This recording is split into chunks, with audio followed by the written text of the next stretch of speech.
Welcome to the Bek and Siri show. And here at Team Sirius Tri Club, it's not just about swim, bike, run. It's about who you become. On our show, we don't just talk to you about swimming, cycling, and running. We talk about mindset. We talk about fearless authenticity and being your very best self. Hey there, Cam here from Team Sirius. This week on the podcast, Bek and Siri talk about Superbowl 54, tips to make the most of challenging climates, and how often should you practice swimming in a wetsuit. I hope you enjoy it, and don't forget, if you want to join these chats live, you can join the Tri Club at teamsiriustriclub.com. Hey everybody! Hi everybody! We've got a handmade blanket here from And Siri's fans. from here, from Mona. Oh my God, yes. We held this up last time. Yeah, we did. Mona We showed Tobias, everyone one of last our time. athletes, made this. It's amazing. Amazing. And then one of the other athletes, or one of our friends, sent this that she made. It's pretty awesome, but welcome to our live chat. Who watched the Super Bowl yesterday? Go the Chiefs. It was 50 amazing. years. I know what I want to say about that game. I'm a 'cause it was a- converted Chiefs fan. Oh yeah, now. we're both Sorry. major Chiefs fans. Yeah. But guys, how perfect of an example is it? Like, it looked like they were going to lose the game, right? How many times, and I'm guilty of this too in my career as an athlete, have you had a bad start to a race and just gave up on yourself and decided it was going to be a bad day? That maybe happened to me once, maybe twice my entire career, because it's the worst feeling in the whole wide world. But that Super Bowl game yesterday just goes to show you that things don't have to look perfect for you to have your best race ever. Like, things could be a real mess on the swim and the bike, and you have your best run ever, and you run onto the podium or something like that. So never, ever, ever give up, because if you expect things to look perfectly in order for you to have a good race, it's never going to happen, and you're going to be frustrated and you're going to feel disappointed all the time. Expect that you will have some peaks and valleys. You'll have great moments and not so great moments, and the key thing is keep going, be resilient, be relentless, dig deep, do the best that you can in every moment, and at the end of the day, I guarantee you will feel so proud of the result that you get. I was just thinking, my races, I had like 5 key races that were my best performances. 2 went absolutely perfect, relatively speaking, and that was when I got in Roth 8:39, and then my first Ironman, somehow I managed to do everything right there, although I cramped the last 10K. But the other races were Copenhagen, where I won. I crashed in the first 3K, ripped my knee open, and just kept going. And then Australian Champs that I won, my seat bolt came loose and my seat was spinning. So for 30K, I had to I lost so much, 10 minutes last 30K, I had to stay out of the seat because I couldn't sit down on my seat. Your World Championship, you came out last out of the water. So Exactly. So Yeah. guys, do not, I mean, the basic premise here, and this stands for life, do not ever expect perfection. Perfection, it's not possible. Now, yes, Beck says that when she did 8:39 in Roth, it was basically Not a perfect perfect, day. But that is so rare, okay? like 1 in a million. Like one in 100 one in- races for me. Yeah, probably. so rare. And my greatest triumphs have come from really messy starts. So just like Beck said, in the World Championship that I won, I came out of the water and almost dead last and ended up winning. Now, had I given up after the swim, I wouldn't be a world champion today. So be resilient, be relentless, and most importantly, do not judge yourself. Do not judge yourself when you're in the process of racing or in the process of a training session. You can control 2 things. I've told you this before, your attitude and your effort. As long as that you are giving it 110% effort and your attitude is great and proactive and you're being brave and courageous and positive, you will have an awesome day, period. But if you judge yourself midway and think, am I not enough, or am I enough, or am I okay, does this suck, is this great? You're taking away all your energy that should be going into your body for the task at hand, and you will not race or train or do whatever it is to your utmost potential. And I want to say hi to Eilina. I want to say hi to Kath. I want to say to MC. Hi to Yay. Meg Newman. Hi to... It was Megan's birthday the other day. Redland's on! Yeah. Happy Oh, birthday! Redland. Hi, Megan. Happy birthday. I hope you had an amazing day. You are such a beautiful soul. We love you. And I certainly celebrated you on that day, but I celebrate you every day. So happy birthday. And please, guys, post your questions. It seems like no one seems to post many questions, and we're here to answer them. But I wanted to tell Siri, we were just talking about the Chiefs winning, and there was a time where they were down by, like, was it 10 or more? I think it was at least 10. And they only had, like, a few minutes left. 6 minutes to go, I think. 6 minutes to go, and you could see they started to do, and I've done this in a race, they started to panic a little bit, and their quarterback was throwing like some odd throw. Do you call it a throw? In Australia, pass. I don't even know the terms. I'm just getting used to this NFL stuff. But you could see he was getting nervous. He started making some decisions where he was just a little bit out of like, I guess he was just getting a little anxious and making these little funny calls and funny moves. And then I thought, then you saw them regroup and they came back and he said the thing where they never give up. They never gave up. And I saw that shift, and that's when they ended up winning by, what did they get, 20 points within? Amazing. Like, it was minutes. incredible. So I saw that shift. I saw he went to panic and then he regrouped himself. So I watched that. Yeah, it's never giving up. And it's also maintaining your state. Like, you could see once the Chiefs scored a touchdown, you could see there were guys on the 49ers and they were dropping their heads and they were getting all nervous. And you could tell that they were nervous. Stay in the flow. Stay in that state where you are certain that regardless whether you win or lose, you are going to absolutely play to that last second. You are going to absolutely give it everything you have in every single moment and have certainty in that. Because if you have certainty in that, that's going to maintain that high energized state, and that's going to lead you to your best result. Yep, and I think body, what do you call it? Not body awareness, like how your state, like how you show up, your like physicality. What's it called with your head down? Like, well, if you've got your head down, and energy is going down, and that's not good, guys. Energy, we want energy coming up. That's why I tell my athletes when I'm training them in person, when they're doing a swim set. If they get to the wall and they're hunched over like this, breathing, I say, get back up, and I make them stand up tall. It changes everything. And they literally, by standing up tall with their head up and their chest up, they feel so much better, and they have so much of a better set. But if you fall into that, I'm exhausted, all you're telling yourself is, this is going to get worse and worse and worse because I'm exhausted.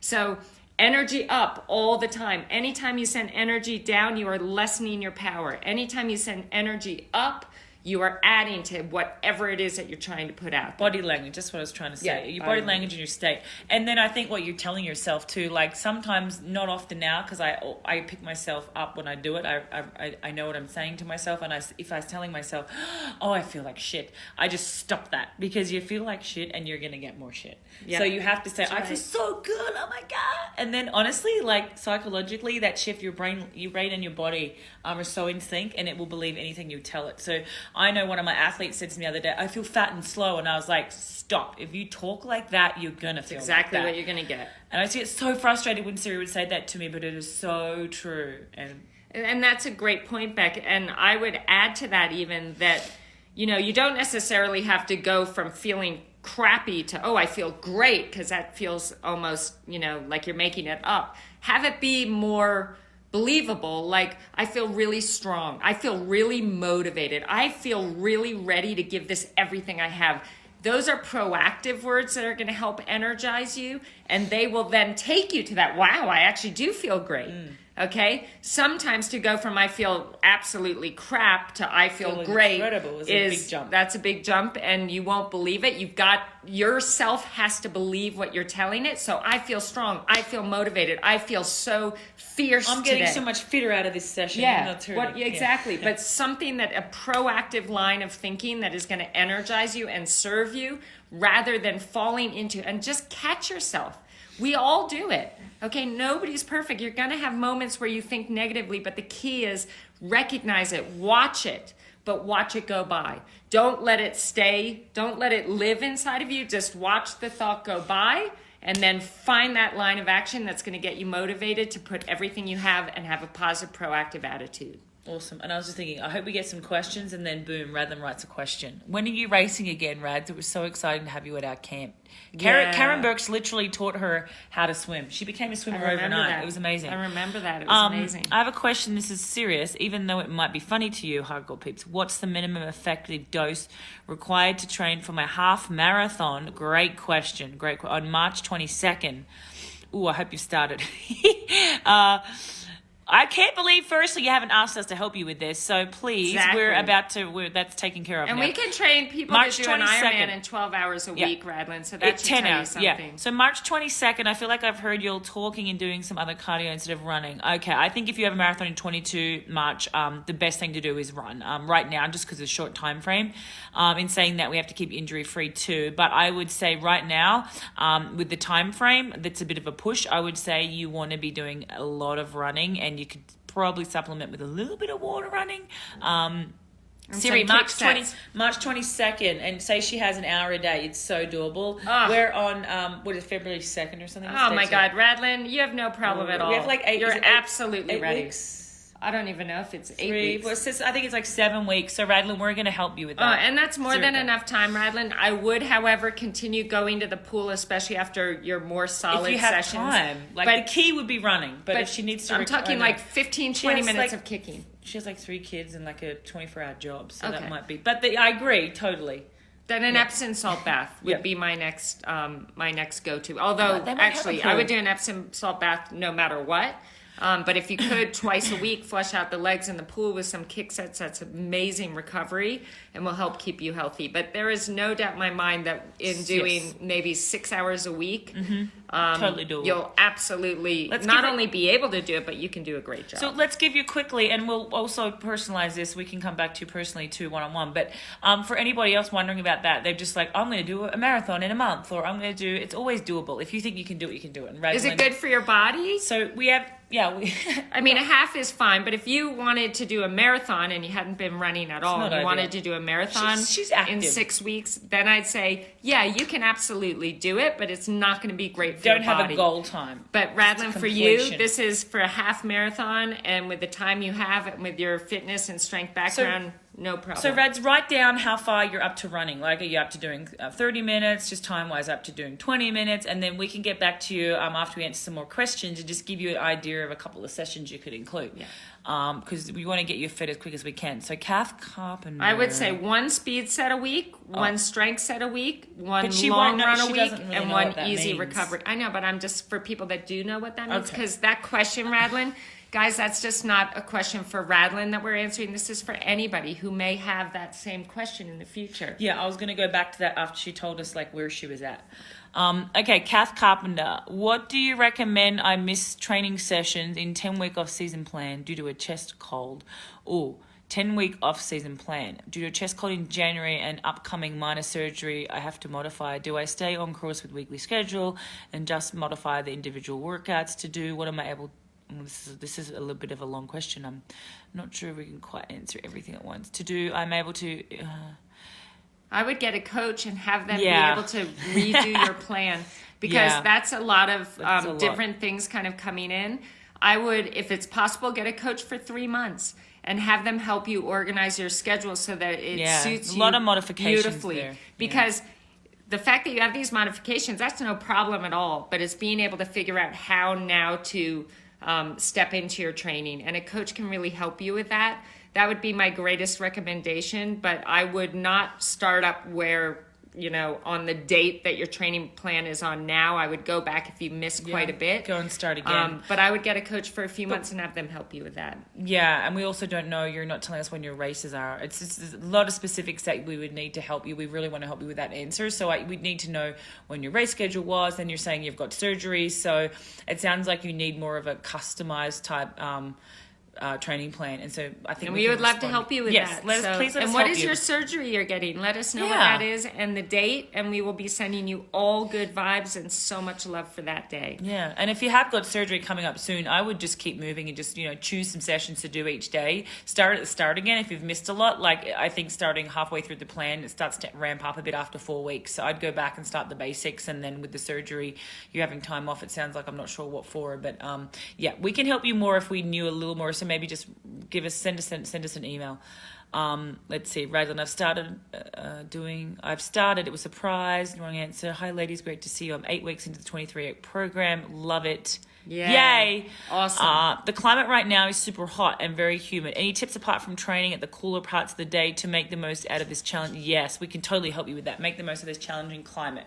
So you're in Cans. Oh, yes, of course it's hot. Oh, my God, it's so hot there. It's like 110. I would have your main focus when you are out doing long sessions on the road in the heat is really practice your hydration, your nutrition. It's going to be a key aspect of not only keeping your energy balanced throughout those longer sessions, but keeping you healthy and keeping you in a good place going into the next day's sessions. Because with dehydration and stuff like that, it doesn't just affect that session on that one day. It can affect the next day's session as well.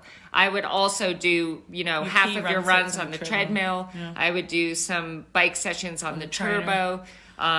Early sessions in the morning, getting started early would be key. But yeah, don't exhaust yourself doing every single session outside in the heat. It's great practice. Have those sessions, have the priority in those long sessions outdoors be your hydration, your nutrition, your electrolyte.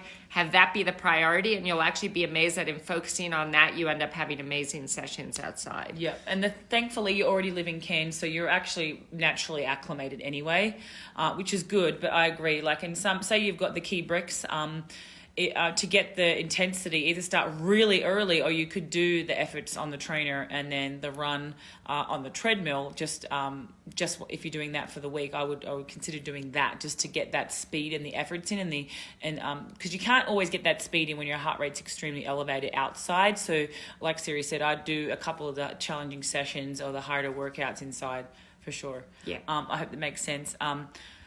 Rather than you're up to 45 minutes. Oh my God. Okay, so you're set. You just want to add, like Siri said, you do your strength run, which would be an incline set, which we have on our plans. You'd have an interval session once a week, your long run once a week. If you're up to 45, then add 10% each week leading up to the marathon. Yeah. So you want to get up to hopefully 2 hours by then. If you don't, doesn't matter. Sorry, the half marathon. You would try and get up to I'd say an hour 40, hour 45. If you don't, it doesn't matter. But you're going to add 10% each week for 6 weeks. But I would not, the week before your half marathon, I would keep your long run to an hour only. Max. You don't want to be doing your longest run the week before your half marathon. So that week before, the weekend before, just keep it to an hour easy aerobic run and get yourself ready to have an amazing day. Yep. And intervals are going to get you fitter quicker. I'd definitely be adding that in once a week. Strength session does the same sort of thing, but intervals, yeah, your long run, you got it. You got it, girl. Let's see if there's any more questions. Nope. No more questions. Nicole Powell is on. Hello. Okay, so no more questions. So, Siri, is there anything else you want to add for tonight, other than it's snowing outside now, horses are all freezing? And this is Gracie say hi, Gracie. I know we often talk about, this is the kind of season where people are getting colds and some of you are getting sick. When you are missing training, I know we lose total perspective as athletes sometimes. I remember as an athlete, I would have one day off and I would honestly think that I lost all my fitness in that one day off, which was absolutely crazy because now in hindsight and being a coach, I remember after I retired, 2 months afterwards, and I did nothing after I retired. I had to go work at this camp and they promised me that I wasn't going to have to ride my bike or run or do any of those things. But then when I got there, they expected me to do all of that. And I was amazed at how fit I still was after 2 months of doing nothing. Yeah. Because I had this fitness built up year after year, day after day. Me, after 3 years, it's still... But when you're sick, guys, and I have athletes that are good. dealing with this, you get so kind of stressed about missing a session. And we have a lot of sick people lately, so you really listen to this. So you start worrying that you're losing all your fitness. The only thing you will do by training when you're still sick is make yourself even sicker and be out even longer, okay? And it's dangerous. To take 3-4, Maddie Pesh had to deal with this before she went off to Abu Dhabi and just had an amazing sprint race. She had a full week off from training. Yeah. So it is so much better for your body, and you can make it better for your mind, but you just got to round the corner of how you're framing being sick. Instead of saying, oh my God, I'm missing training, I'm getting out of shape, you can say, okay, I'm sick, I'm going to take care of myself, I'm going to heal, I'm going to give my body a little bit of a rest, and when I come back, I'm going to be that much stronger. Okay, so reframe it in your mind, but take that time off until you get 100% healthy, because if you come back too soon, you're just going to be sick longer, and you're going to miss even more. So please, guys, respect your body. Don't treat it like an old dirty rental car. Treat it like a Maserati. Treat it like your dream car. Treat it like you truly understand that your body is what is allowing you to live your dreams and do everything you love and care about and stay fit and stay strong and be a gift in others' lives. Take care of your body. If you're sick, rest. Do everything you need to get it better. And on your first day back, take it super easy, like a 30-minute jog. And if after that 30-minute jog and you have a second session in the day, if after the 30-minute jog you're absolutely trashed, don't do the second session. Come back conservatively, listen to your body, allow it to heal. And if you do that, it will thank you on the other side. I promise you. I love that. And I remember researching this. Oh, hello, darling. Hello. I remember seeing some research papers on this from the Institute of Sport. And it said, because there were some athletes in our team that were like, oh, I'm going to lose everything after one day. And I saw it with some of the research I saw, 4 weeks of nothing at a even at a very high level of fitness. Sorry, this is my dog with their report. 4 weeks of nothing, you only lose between 4 to 8% max. Like 4 weeks of nothing. So one day you're going to lose 0.25%. It's really not worth worrying about it. It's not. And you're just going to hurt yourself. And you don't want to damage your heart training with a bronchial infection, or hurt your lungs. Just love your body. Love yourself enough. Would you tell the person you love the most in your life, if they were really sick, would you tell them to go out and train? No. Get down to it, work hard, come on, keep training. Would you do that to someone that you love more than anyone in the world? No, you wouldn't, because you wouldn't want to hurt them.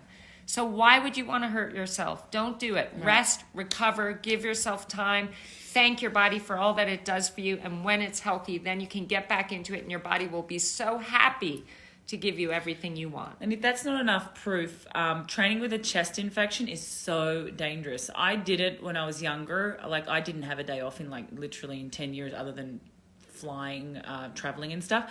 And I got a chest infection. I used to always train with a chest infection so bad. And then when I was about 26, I had an MRI or whatever you get on your ultrasound on my heart. And it showed scar tissue from training with the chest infection. It was there.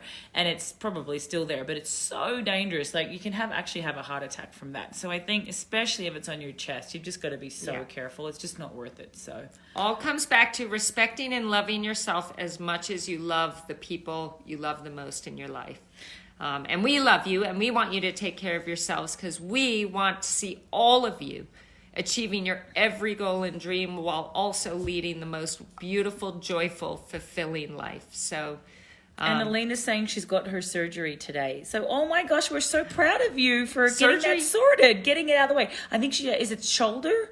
I'm pretty sure it's shoulders. She's having it actually today. That's what she wrote. Oh my God, must good be luck late. to you. Good luck. We're sending you all the very best. I know it will be a huge success, and we wish you all the very best. And my wife, I just have to say this, did not have to come on here tonight.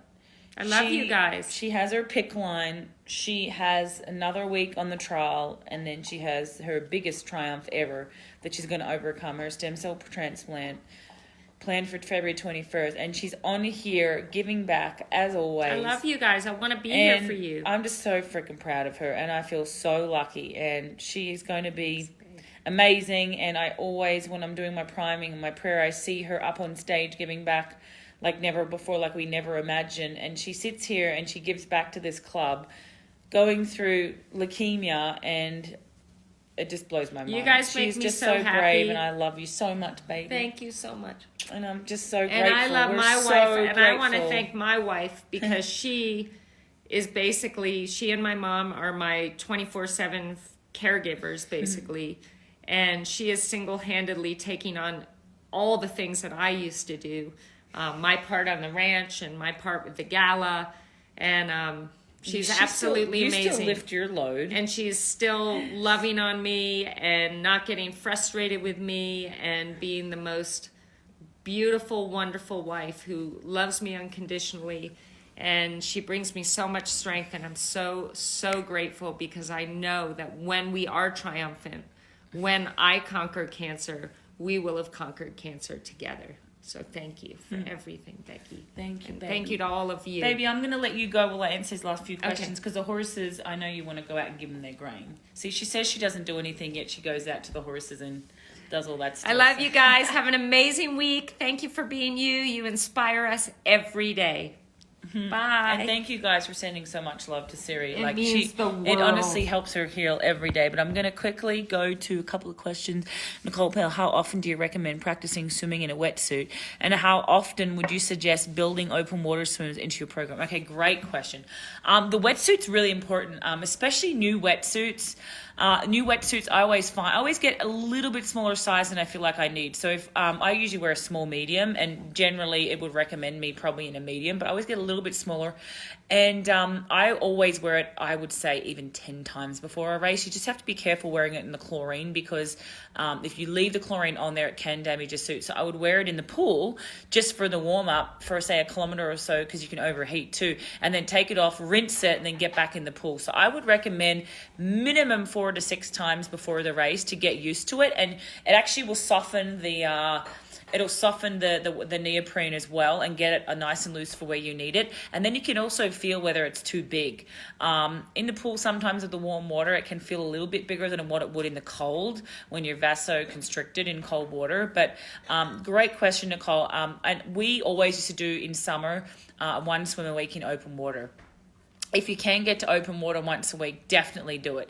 It's good to practice around other people. It's good to practice siding. It's good to practice the chop.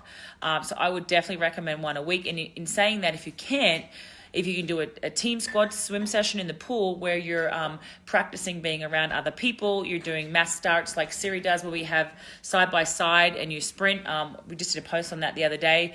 If you can't get to open water, you want to practice your siding in the warm up where you remember you're incorporating your siding separate to your breathing. So it's not part of your breathing. So your head goes up and then you still roll to breathe. A lot of people make that mistake of trying to breathe with their head up. And if you have to take 4 or 5 strokes because they have huge waves, then of course you take the breath with the head up. But ideally, if there's not a big chop, you don't want to be breathing to the front. You still want to look up and then take your breath to the side still. It's a big mistake that some people sometimes make. But with big waves, you can't avoid that. Obviously, you need to take 3 or 4 strokes.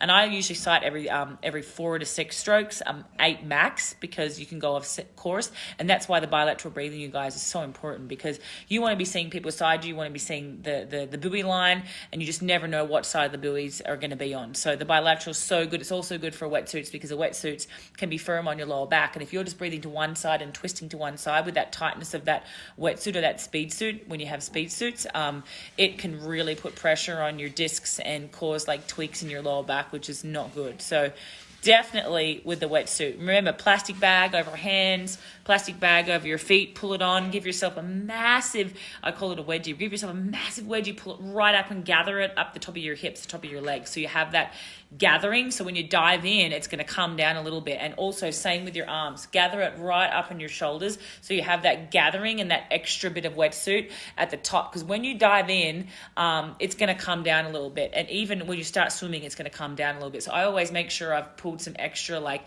crinkles like under my arms and on my shoulders, baby oil on your shoulders, baby oil on your legs, baby oil on your wrists, baby oil on your neck. 'Cause you want it to glide, especially on your shoulders, because wetsuits can stick on your arm, and that oil on your arms is really, really good, that baby oil. So I hope that helps. Great question, Nick.